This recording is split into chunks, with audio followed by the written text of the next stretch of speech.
Hello, क्या हाल बा। चलिए बात करते हैं आज हम लोग human health and disease part 2 के बारे में, जहाँ पे हम लोग फिर से डिस्कस करेंगे CUET 2024 को टारगेट करते हुए। ठीक है, CUET और नीट 2024 को अगर हम ध्यान में रखते हुए ले चलें तो हम देखेंगे कि बहुत सारी डिजीज़ेज़ हैं जो हमसे लास्ट टर्म पर छूट गई थी, बाकी थी, और हमने कहा था हम आपको नेक्स्ट टर्म पर फिर से बताएंगे। तो आज उन्हीं डिजीज़ को डिस्क्रिप्शन वे में लेकर आएंगे आपके लिए।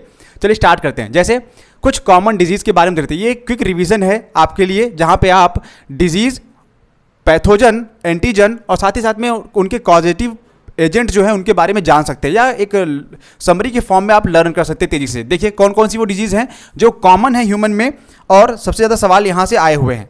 पहले वाले सवाल से सॉल्व कर रहे हैं। पहला है मलेरिया। मलेरिया डिजीज़ कॉज करता है प्लाज्मोडियम वाइवेक्स। इसकी बहुत सारी स्पीसीज़ हैं, जिसमें Plasmodium vivax, Plasmodium malariae, Plasmodium falciparum, 3 species है। यानी जब हम डिटेल मलेरिया पढ़ेंगे तो वहाँ पे हम डिटेल में इसके बारे में बात करेंगे। अभी के लिए प्लाज्मोडियम जो कि एक प्रोटोजोआ है। दूसरा है कॉमन कोल्ड। कॉमन कोल्ड के बारे में हम लोग डिस्कस कर चुके थे। राइनो वायरस, एक वायरस जो कि जिसका नाम राइनो है और ये डिजीज कॉज कर रहा है कॉमन कोल्ड, या फ्लू कहते हैं जनरली इसको। तीसरा है निमोनिया। निमोनिया को 2 एजेंट रिस्पॉन्सिबल है यहाँ पे, जिसमें से दोनों का नाम है स्ट्रेप्टोकॉकस न्यूमोनी और हीमोफिलस इन्फ्लुएंजी। ये वो 2 बैक्टीरिया है, ये बैक्टीरियल डिजीज है। ये दोनों बैक्टीरिया मिलकर क्या कर रहे हैं, निमोनिया कॉज कर रहे हैं। निमोनिया ज़्यादातर बच्चों में पाया जाता है, छोटे बच्चों में। एडल्ट में ये डिजीज देखने को अभी तक नहीं मिली है। ठीक है, नेक्स्ट अमीबियासिस। ये भी बच्चों वाली ही बीमारी है, जिसमें छोटे बच्चे सबसे ज़्यादा प्रभावित होते हैं, अफेक्टेड होते हैं। इसका पॉजिटिव एजेंट है एंट अमीबा। एंट अमीबा भी वापस से एक प्रोटोजोआ ही है, प्रोटोजोअन डिजीज है ये अमीबियासिस। नेक्स्ट एलिफेंटियासिस, जिसको हाथी पांव या फाइलिरियासिस के नाम से जानते हैं। हाथी पांव या एलिफेंटियासिस क्यों कहते हैं, फाइलिरियासिस क्यों कहते हैं? फाइलेरियल वर्म इसको कॉज करता है, जिसका नाम बुकेरिया बैंक्रोफ्टाई है। एलिफेंटियासिस इसलिए कहा जाता है क्योंकि इसमें इस डिजीज में जो सिम्टम्स बनते हैं, लोअर लिम्ब जो होता है, जो पैर के दोनों ही पार्ट, दोनों पैर हैं आपके, वो क्या करेंगे, स्वेल करके हाथी की जैसे फूल जाते हैं। तो इसलिए इसका नाम एलिफेंटियासिस भी रखा गया, वो कॉमन नेम के बेसिस पे। इसका पॉजिटिव एजेंट बुकेरिया बैंक्रोफ्टाई, जो कि एक निमेटोड होगा। रिंग वर्म एक फंगल डिजीज है। ट्राइकोफाइटॉन, एपिडर्मोफाइटॉन, ऐसे बहुत सारे फंगस हैं जिनकी वजह से क्या था, रिंग वर्म डिजीज हो रही थी। और लास्ट वन टाइफाइड, जिसको साल्मोनेला टाइफी नामक बैक्टीरिया कॉज करता है। ये एक बैक्टीरियल डिजीज है। ये एक कॉमन समरी डिजीज के बारे में, डिजीज के नाम और उनके कॉजेटिव एजेंट। लेकिन टर्म्स रह गए थे और हमने आपको बताया भी था पैथोजन और एंटीजन के बारे में कि पैथोजन क्या है। डिजीज कॉजिंग माइक्रो ऑर्गेनिज्म, कई बार वो मैक्रो भी हो सकते हैं, जैसे निमेटोड के केस में।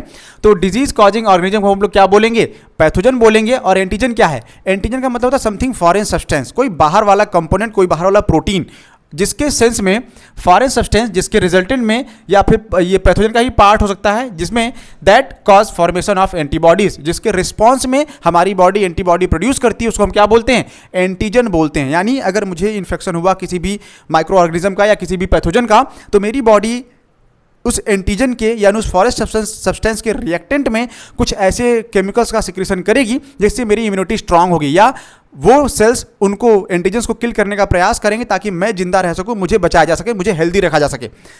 अल्टीमेटली एम और टारगेट जो है हेल्दी रखने का ही है। तो चलिए शुरू करते हैं बीमार करने से। पहला नाम है यहाँ पे डिजीज का अमीबियासिस। अमीबियासिस, जिसको अमीबिक डिसेंट्री के नाम से भी जानते हैं, और भी इसके बहुत सारे लोकल लैंग्वेज में नाम हो सकते हैं। पॉजिटिव एजेंट या पैथोजन कौन है इसका? पैथोजन इसका एंट अमीबा हिस्टोलिटिका, जो कि एक प्रोटोजोआ है।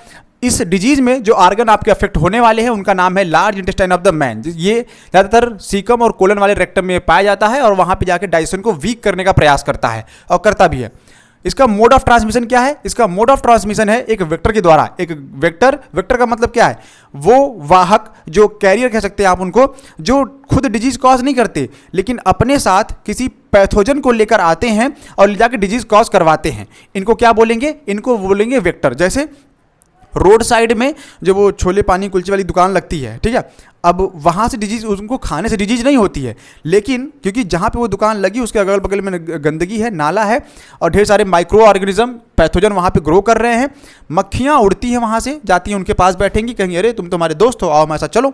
उनको बैठाएंगे अपने साथ, लेकर आएंगे कहाँ पे, उन्हीं फूड आइटम्स के ऊपर छोड़ के चली जाती हैं। मक्खियों ने डिजीज कॉज नहीं करी, हाउस फ्लाई या अदर जो पार्टिकल उन्होंने डिजीज कॉज नहीं किया, लेकिन वो वेक्टर बन गए, कैरियर बन गए। किसके लिए? उनके लिए, उन पैथोजन के लिए जो पैथोजन चल के खुद से नहीं आ सकते थे। तो इसलिए हम यहाँ पे वेक्टर टर्म यूज करेंगे, ठीक है। तो मोड ऑफ ट्रांसमिशन क्या है अमीबियासिस का? एक वेक्टर है जिसका नाम है हाउस फ्लाई। हाउस फ्लाई मस्का डोमेस्टिका। घरेलू मक्खी को मस्का डोमेस्टिका के नाम से जानते हैं। ये हाउस फ्लाई, यही जो है इसका वेक्टर है और यही इस डिजीज को ट्रांसमिट करती, फैलाती है। लेकिन होता कैसे है कि मक्खियाँ आएंगी, कहाँ पे बैठेंगी, खाने और पानी पे बैठेंगी, उनको गंदा करेंगे। जब आप उन्हीं गंदे खाने और पानी को बिना बॉयल किए हुए, बिना प्रॉपर वॉश किए हुए वेजिटेबल्स वगैरह को कुक कर बिना कुक किए खाएंगे, कंज्यूम करेंगे, तो आप बीमार पड़ेंगे। सिम्टम्स क्या आते हैं इस अमीबियासिस डिजीज में? सबसे पहला है लूज मोशन, वीक डाइजेशन होगा, डाइजेशन कमजोर हो जाएगा, एब्जॉर्ब नहीं होगा, डाइजेस्टेड फूड पार्टिकल एब्जॉर्ब नहीं होंगे तो क्या होंगे, सच एज वो लिक्विड मटेरियल क्या होगा, बाहर आएगा। एब्डोमिनल पेन कह रहे हैं कि इसमें जो है स्टमक में एब्डोमिनल रीजन में दर्द होता है। साथ ही साथ में जब सीवियर कंडीशन आएगी, ये वाला कंडीशन सीवियर है, सीवियर का मतलब होता है बहुत घातक बन जाना, कि अब संभावना कम है, अब दवा की नहीं दुआ की जरूरत होगी। जैसे stool with excess mucus and blood clots, faecal matter में क्या होंगे, म्यूकस आएंगे, बहुत सारे म्यूकस आएंगे, ढेर सारा म्यूकस आएगा, ऐसा लगेगा जैसे नाक जैसा चिपचिपा सा कोई लिक्विड निकल रहा है। साथ ही साथ में ब्लड क्लॉट और कई बार रक्त के जमे हुए थक्के भी क्या होते हैं, दिखाई देते हैं। तो ट्रीटमेंट है जहां पे आपको एंटीबायोटिक्स कुछ दवाएं दी जाती हैं ताकि एंटीमीबा हिस्टोलिट का क्या हो सके, किल हो सके, मर जाए, उसकी ग्रोथ को रोका जा सके और इस बीमारी से आपको बचाया जा सके। नेक्स्ट है आपका एस्केरियासिस। एस्केरियासिस हेलमेंथीज वाले ग्रुप में देखेंगे तो राउंड वर्म के नाम से आता है। राउंड वर्म में जिसमें मेल की साइज थोड़ी छोटी होती है, फीमेल की बॉडी साइज जो है ज़्यादा बड़ी पाई जाती है, लेंथ में ज़्यादा लंबी होती है, उस पैथोजन का नाम है एस्केरिस लुम्ब्रिक्वाइड्स। एस्केरिस लुम्ब्रिक्वाइड्स, ठीक है। आर्गन्स कौन सा अफेक्ट कर रहा है, ये ऑर्गन को अफेक्ट करता है generally intestine of the man. छोटे बच्चों में, मैं फिर से कह रहा हूँ, ये बीमारी ज़्यादातर छोटे बच्चों में पाई जाती है। क्यों? क्योंकि वो छोटे बच्चे अनहाइजेनिक होते हैं, कभी भी कहीं भी किसी भी मिट्टी में कहीं भी पड़े रहते हैं, दीवार के पास खड़े होंगे वहाँ पे चाट रहे हैं, मिट्टी चाट रहे हैं, खेत में गए खेल के आए सॉरी, नाले में बॉल चली गई, निकाला, 2 टप्पा मारा ऐसे पटक के, गेंद साफ हो गई, बॉल क्लियर हो गई, उठाओ खेलो। और दौड़ते हुए घर में वापस आए, मम्मी मम्मी क्या बनाया, मम्मी ने देखा किचन में खाना बना कर रखी, मम्मी बाहर गई हुई हैं किचन से, मम्मी किचन से बाहर गई है, बच्चा किचन के अंदर उन्हीं गंदे हाथों से वो जो नाले वाली बॉल थी निकाल के खेल रहा था, पहुँचेगा, निकालेगा, खाएगा और उसके बाद क्या होगा, बीमार पड़ जाएगा। क्यों? क्योंकि ये जो निमेटोड है चल तो सकता नहीं खुद से, ऐसी गंदी मिट्टी नाली की जगहों पे पाया जाता है, सॉइल में पाया जाता है, या फिर जो बड़े लोग बीमार पड़ते, थोड़े बड़े बच्चे जो 8 से 12-13 साल के बच्चे होते हैं, जब ये इस बीमारी से ग्रसित होंगे तो कैसे होते हैं, खेत में गाजर मूली सलजम चुकंदर लगा हुआ है, बढ़िया से आराम से पहुँचेंगे, उखाड़ेंगे, ऐसे पकड़ के उखाड़ लिया, देखा अरे पानी तो है नहीं, धुले कहाँ, ये अपना कपड़ा उठाएंगे, शर्ट वर्ट कॉलर वालर, उसमें पकड़ के ऐसे रब करके क्लीन कर लेंगे। क्योंकि इनके जो एग्स होते हैं जनरली वहीं पाए जाते हैं। अगर एग्स वहीं पे है तो सॉइल में है तो फ्रूट या वेजिटेबल्स ग्रो करेगा तो उसी पे पाया जाएगा। प्रॉपरली कुक नहीं किया, प्रॉपर वॉश नहीं किया, इसलिए वो उसी में चिपका रहेगा। और जब खाएंगे तो स्टमक में जाने के बाद अब आप सोचेंगे अच्छा भैया इसका जो एग है जब वो स्टमक में जाएगा तो HCl बैठाए हुए हैं स्टमक में, जाके वहाँ डाइजेस्ट हो जाना चाहिए। काहे डाइजेस्ट हो जाएगा? अगर आपने HCl बैठाया है डाइजेस्ट करने के लिए तो उसके पास भी तो दिमाग है, उसने भी तो अपना प्रोटेक्शन सिस्टम लगा रखा होगा। उसने क्या लगाया है, उसने एग्स के चारों तरफ सिस्ट का फॉर्मेशन कर दिया है। जाओ एसिड डालो चाहे कुछ और डाल दो, क्योंकि क्या होगा, वो गलेगा नहीं। डाइजेस्टिव एंजाइम जूस डाल दीजिए, कोई फर्क नहीं पड़ने वाला। जब वो इंटेस्टाइन में पहुंचेगा खुद से सिस्ट को ब्रेक करेगा, जिसको एंसिस्टमेंट बोला जाएगा, और वहां से निकल के इंटेस्टाइन में चिपक जाएगा। और उसके बाद फिर पेट में वही कीड़े काटेंगे तो फिर आप परेशान होंगे रात भर। इंटेस्टाइन ऑफ द मैन इस तरीके से ये क्या करता है, अफेक्ट करता है। What about the mode of transmission? Mode of transmission है कंटामिनेटेड वाटर या कंटामिनेटेड फ्रूट या वेजिटेबल। उन्हीं हम गंदे वेजिटेबल, फ्रूट और पानी की बात कर रहे हैं जिसमें इनके एग्स या लार्वा जो होते हैं ट्रेवल करते हुए किसी तरीके से पहुंच जाते हैं। ठीक है, नेक्स्ट क्या है, what about the symptoms? Symptom में इनके आएगा इंटरनल ब्लीडिंग। अंदर ही अंदर क्या होता है, ये पूरा न्यूट्रिशन एब्जॉर्ब कर लेंगे आपका।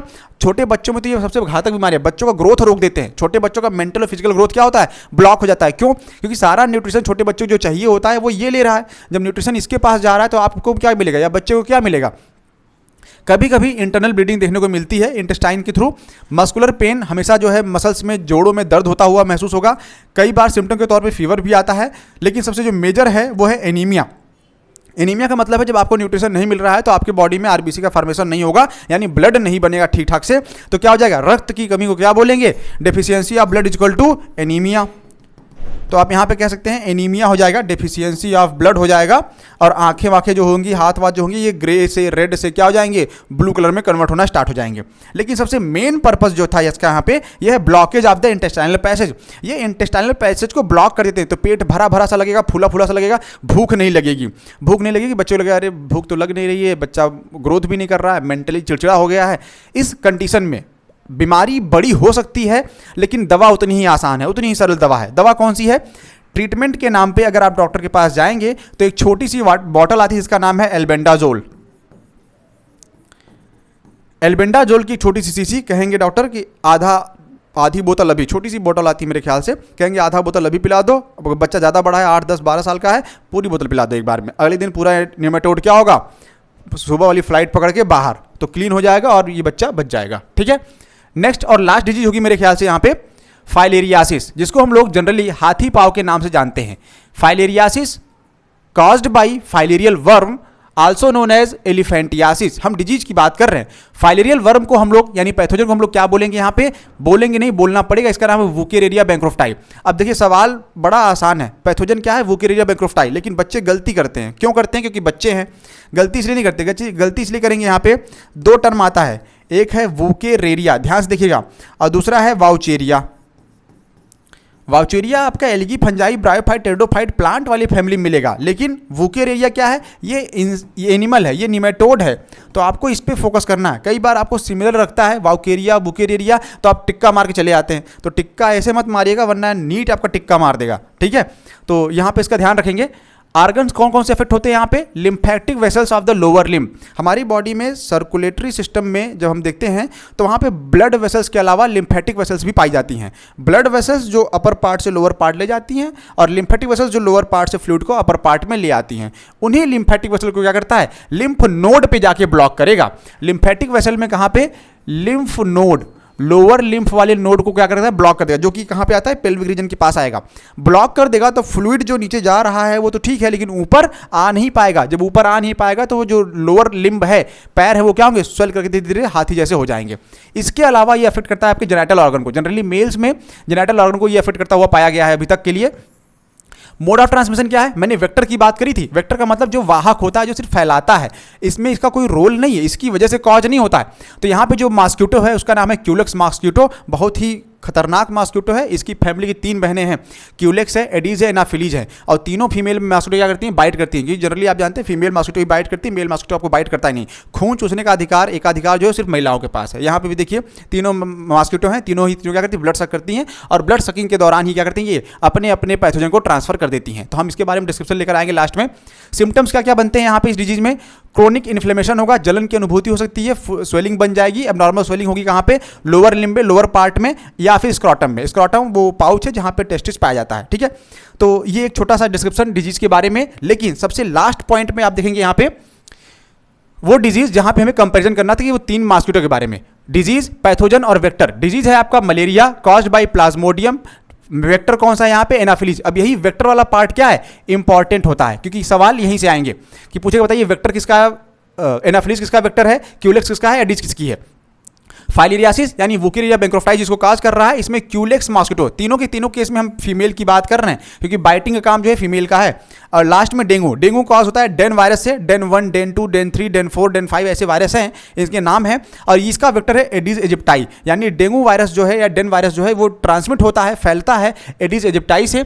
वुकेरिया जो है जाएगा क्यूलेक्स के थ्रू जाएगा, और प्लाज्मोडियम जाएगा वो एनाफिलीज के थ्रू जाएगा। तो आज के लिए इस डिस्क्रिप्शन में इतना ही, मिलेंगे नेक्स्ट टॉपिक पे कुछ नए डिजीज के साथ। तब तक के लिए बने रहिए हमारे साथ हिस्ट्री क्लिक में। Thank you.